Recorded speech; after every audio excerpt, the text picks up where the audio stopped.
Good evening, Victor. Thanks a lot for joining. Welcome to my channel. Yeah, Can we thank you start very with a much, short Bakas. introduction from you? Okay, I'm a software engineer and I've been writing software applications and building software systems for about 6 years now.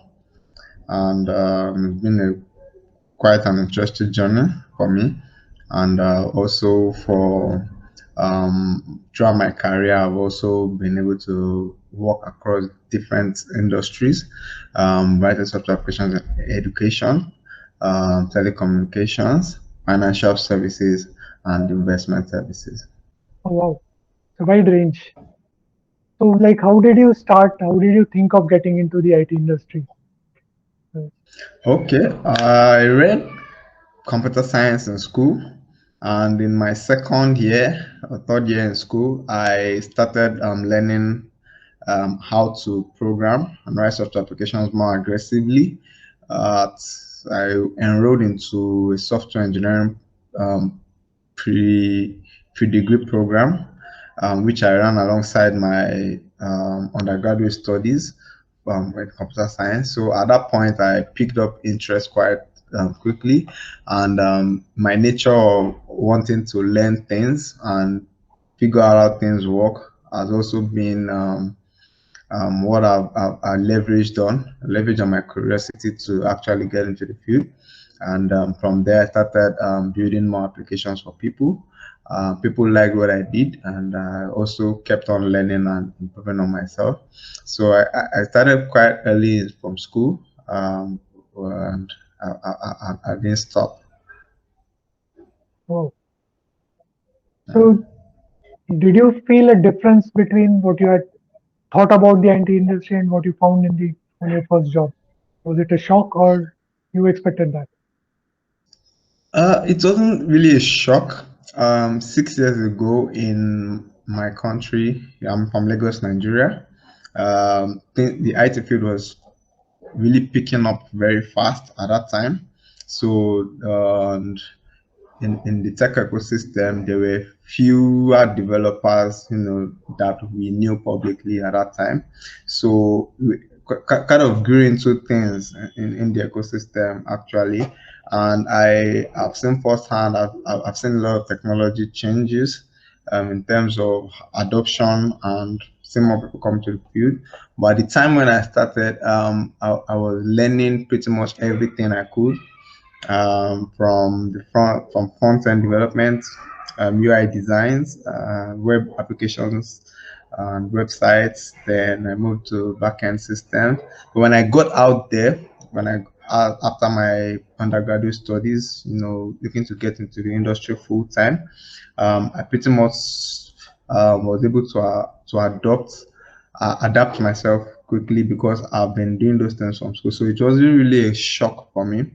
It was more getting into the reality of what I've been, doing as something I just wanted to learn out of curiosity and something I just wanted to be a part of. I got to do it real time. And it was fun because I got to engage myself into something I really liked to do and also get paid for it.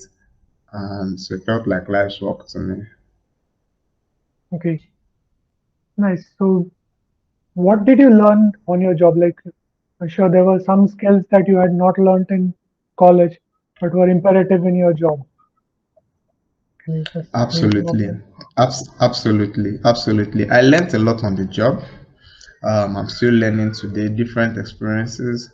So a few things I learned just to mention one on working with people, different kind of people from different skill sets.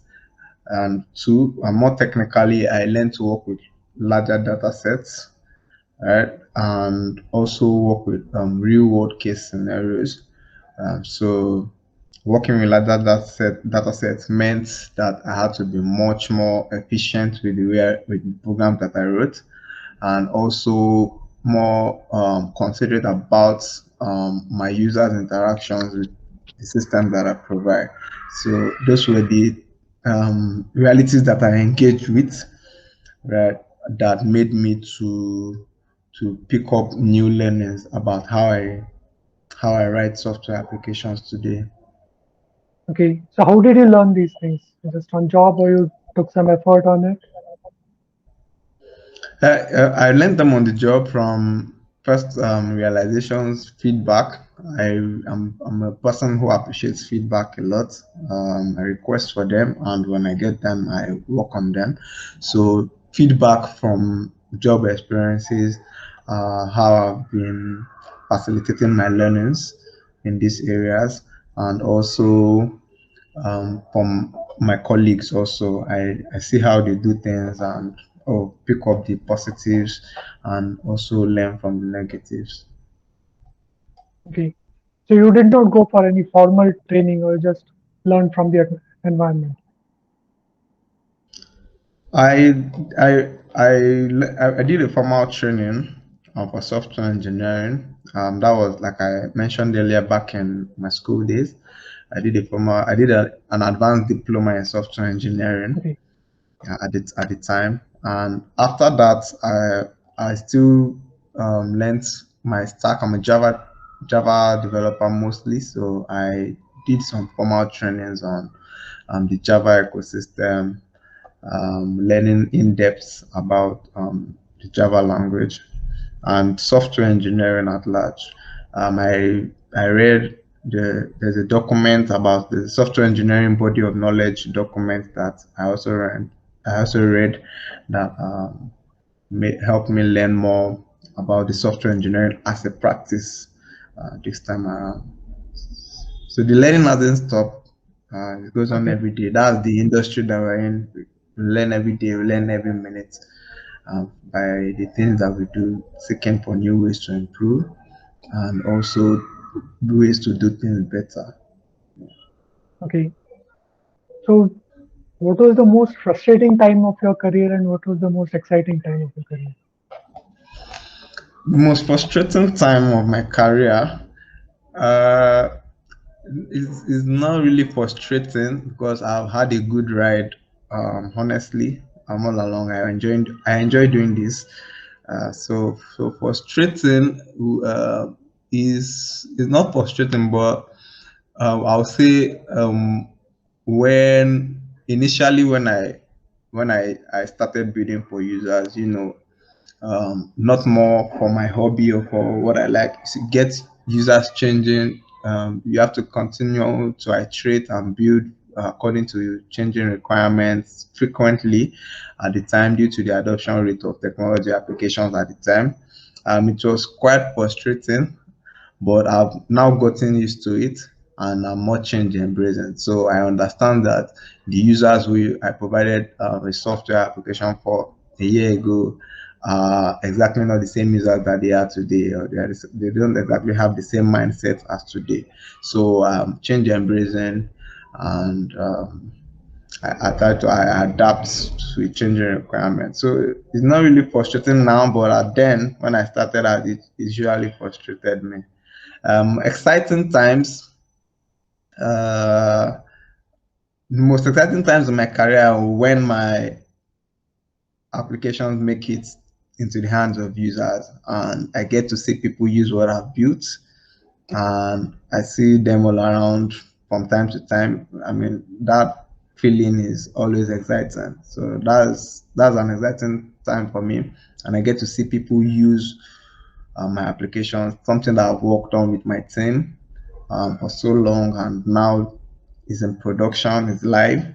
They are using it, and it's giving them the value that they never even thought they might have wanted, or they have always wanted, and now they have it. So that's the crux of the height of it for me, writing software applications. So I always like to see people use my application. Oh, so how many applications have you seen with the users so far? I've seen people use quite a lot. About first one initially was a transcript processing system, where people don't have to go all the way to their universities to get their transcript. Today, here in my country and this part of the world, it's a very hectic process to get your academic transcript out of the school. I worked on an application that automated that. provided record keeping services for the school to document academic records and also automate a way for students to request their transcripts from the comfort of their desks.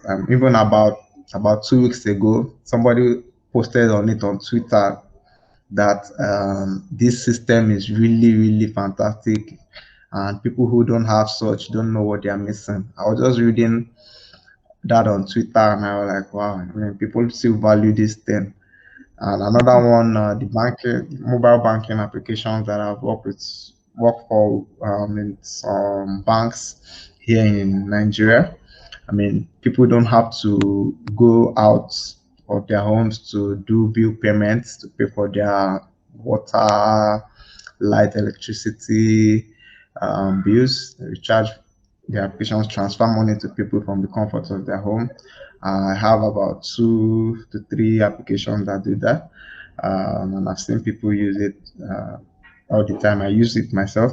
Another one is the is a service actually is a service, a core service that other companies actually build on, and I worked with that on my last employer, and in my current employment, I there was a need where they had to build that service, and a colleague came to meet me that he had from the previous company that I was the one who built the service that they were about to integrate with, and so his team didn't have to do much work again. I was like, oh, I built that service in my last company, and I'm in this company with you now, and here actually going to use that service, saving your team a lot of time in integration and time to market, because it was actually a BVN validation service, a suite of services where you get to validate the identity of someone. So they actually integrated that service into their KYC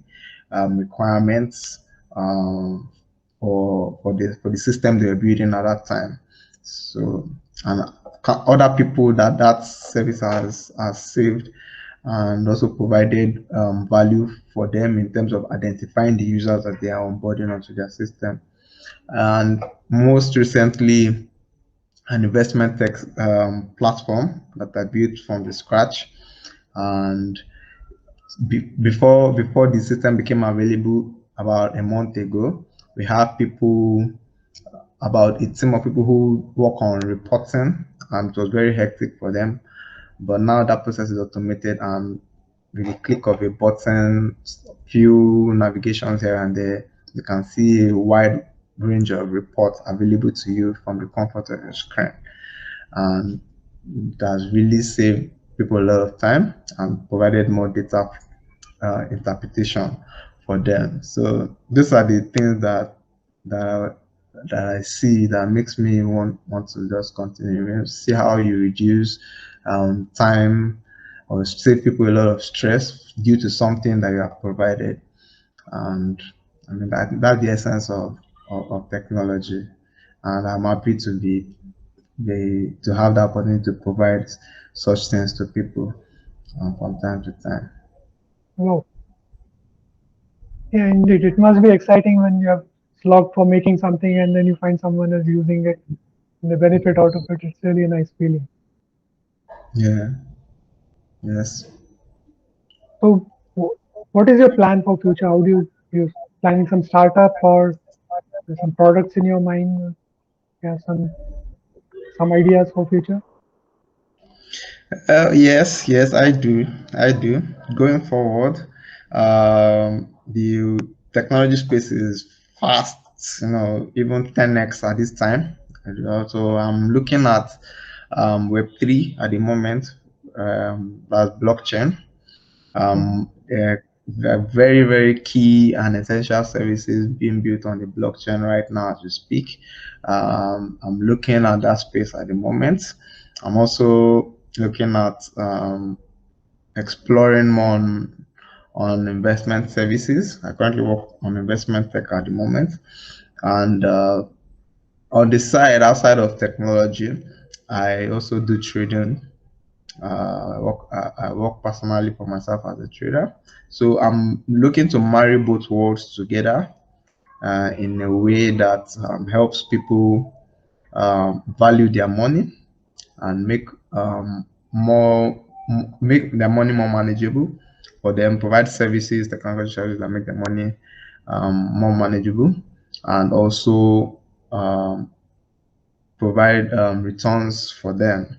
And in the services, I've worked on automation and some trading automation implementation recently for trading the financial markets, and I hope to make that public. It's doing very well at the moment on a personal level. It's doing very well for me, and I'm going to watch the returns improve on it over the years, over the months rather, and hopefully make it public very soon. That will be an essential item that forms the marriage of both my tech interest and my investment interest very soon. I hope to have that out in the next 2 to 3 years. Is a Wow. big thing I'm planning. So, and blockchain, like I said earlier, I'm actively exploring the blockchains. I've seen there are various implementations of running on the blockchain. So I'm playing around with that and seeing how I'm growing with the field. Is an industry that's exploding right now. So I'm growing with it. Don't want to be left out. So that's what I'm at now. And maybe family, get more time with my family, vacations. I'm looking forward to those things in the future. Wow. Yeah. So your product on for stock trading, like, are you going to sell it as a service or as a, how are you planning it? Well, I'm planning it to run. It's not stock trading, but it's trading different assets from crypto assets Oh, to forex assets and commodities actually. Commodities, crypto, and forex. So a few forex pairs, yeah, that I've tested my trading algorithm on and mm, it's doing fine.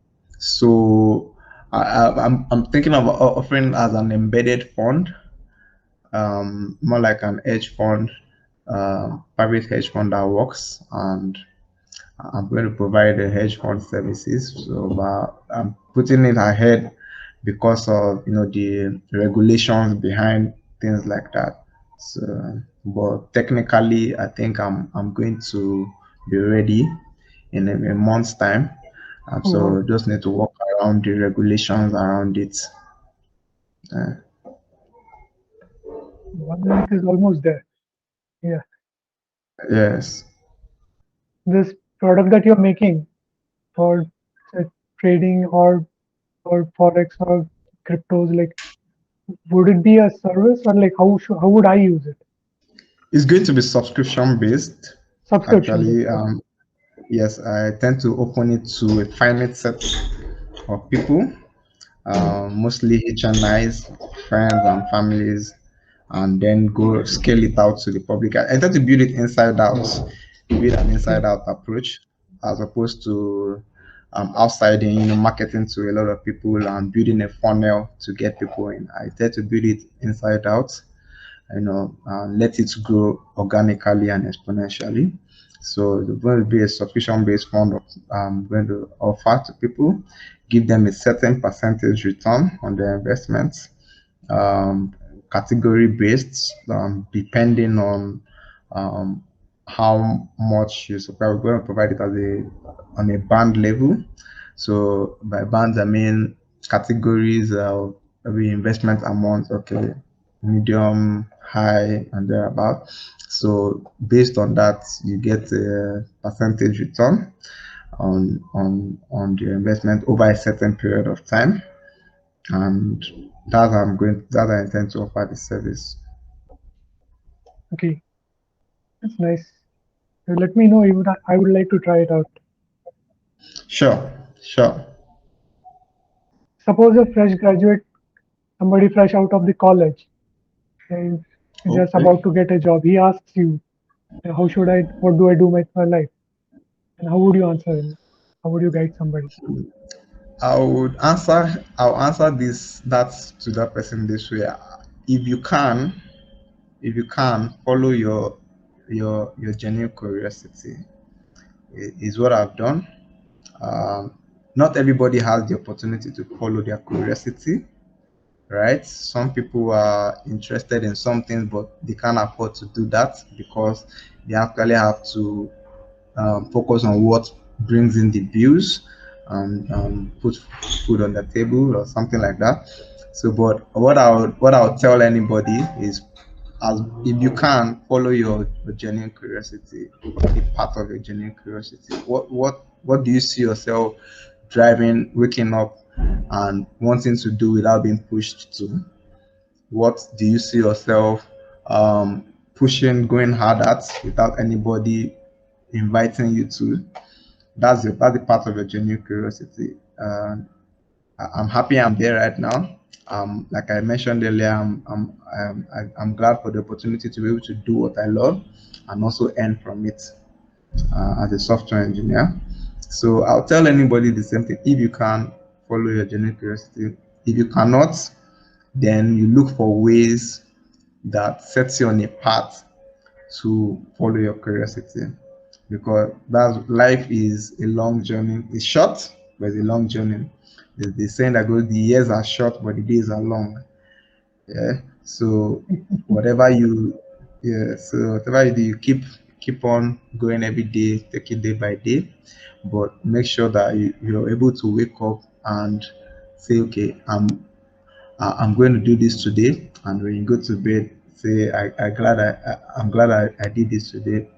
So if you are on the path of your genuine intellectual or genuine curiosity, you can be able to say those things from time to time and evaluate your progress, and you evaluate how far you've come in some certain areas of your life. Then you can be able to know what next to do. But for someone starting out, I'd say follow your genuine curiosity. It is much more important for someone who especially might not have any set in stone plans, maybe from someone they look up to or from people around them, and they're just alone. You know, I can say that to them and try to leverage the network of people that you come across with. Learn from people, both older and younger, and your peers, and also know what know what to learn from them that applies to you, that can make sense for the future that you want for yourself. Yeah. So, like as you said, follow your curiosity. But one of the major problems that most even experienced developers have, that there is a large variety of choices in the IT industry. There are too many fields that have come up, too many technologies, and too many areas for Absolutely. specialization. A lot of us are really confused about which one should we take. How did you solve this and focus on one product? How should So one solve it? yeah, that's a very good question, because I started early on. Like I said, from my university days, for example, with JavaScript. I start in my first year in JavaScript. I knew about two frameworks. By the time I was in my second year, I had about 12 different kind of JavaScript frameworks that have come to solve a particular type of problem in the development experience and in the way we go about developing applications. In my third year, like half of those frameworks were nowhere to be found again. So I've seen technologies come and go. I've seen some technologies come, stay, but they are less relevant.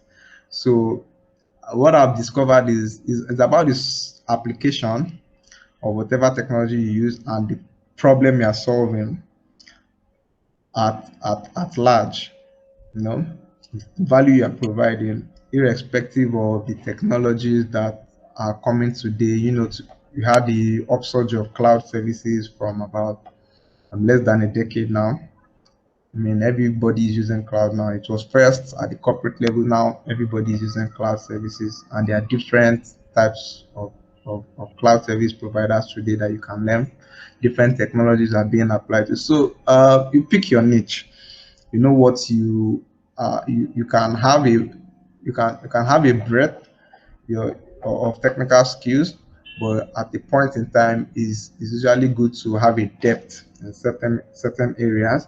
So while you learn things from here and there, knowing a little thing about everything, it's good to know at least a whole lot about something that you can say, okay, this is my expert area. This is my an area that I can provide excellent services in.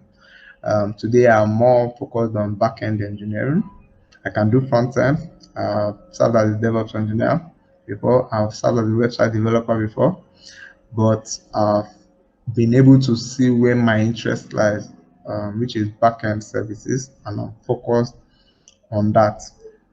So as new technologies will come now, I was speaking about my interest in Web3, the blockchain, which has an upsurge from like 2 years, 3 years ago. We saw an upsurge in the adoption of blockchain services, and I'm also working with that, playing with that. I'm not in the blockchain space. I'm not also touching everything because it's also in itself wide. So each areas are very wide in themselves. So I'm picking okay, the key and core interest areas that I can focus on, which I can leverage to then build anything that I want on the blockchain. So that's the way I treat technology. A new technology will come, many things will be built on it. So, for example, AWS came on board. They couldn't have happened without the networking guys and the people who provided the hardware for their services to grow. So, what are the core areas? People who focused on the hardware and the networking side of things were probably one of the largest beneficiaries of cloud adoption, not even AWS themselves. You understand? So that's how I see it. When something is coming out, expanding, I say, okay, what is the important area in this technology? Why is everybody using it? What are the key areas? So I'd rather, for example, focus on the new JavaScript features, for example, than to learn a bunch of JavaScript frameworks. I'll rather focus on core networking skills and focus on how cloud services work than to learn a whole bunch of cloud services, some of which I may never use. So I try to stick to the basics, and then with that it's very easy to understand the details because you have a basic understanding of what it is that is driving the technology. Same thing I'm applying to my blockchain learning today. Okay, everybody's talking about crypto this, NFT this, talking about games running on blockchain. Okay, so I'm looking at it. How is all of this put together? What is the underlying service infrastructure? How does it work? How does it play? So that's where I'm focusing my learnings on. I'm not, going all about the place. Um, ingesting all sorts of knowledge that may or may not be correlated. So I focus on the basic areas of that technology so that I can be able to apply myself in whatever area I find myself. Yeah. Okay. So you focus on the basics, get study with the basics, and then you choose some way of implementing it. Yes. Okay. And how did you learn blockchain? Again, like how did you do a self-study, or again, did you go for some course or some blogs? How did you go I did about a it? self-study. I did a self-study.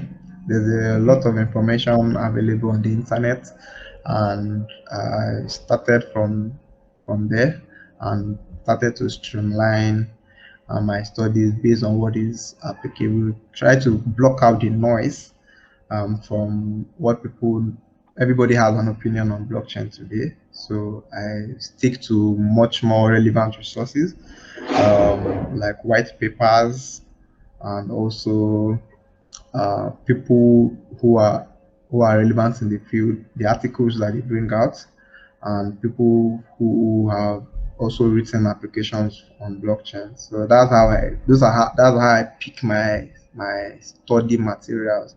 And that's why I cut out all the noise. So I self-study most of the time, and sometimes I could see a podcast on an industry player talking about it, and I watch it also to Okay, learn, what they know about the field that I don't know, and I keep on my learnings that way. okay. Can you suggest some good tutorial or some good starting point for someone learning blockchain? But you can go to research papers, Research papers. researchstudy.com. Yeah, Okay, so I guess they have a lot of academic writers and research analysts that have put on papers there. Then YouTube is also a good place. Um, you can check on blockchain providers. Binance have a good study curriculum for newbies who want to get their feet into blockchain and what this is about. So those are good starting areas. okay. Which one did you say on YouTube? Any specific one? Yes, I initially started with Binance. Okay, I read their study curriculum. Yes. Binance. Yes, Binance. Okay, maybe later on you can give the link so that I'll add it to the description. Okay.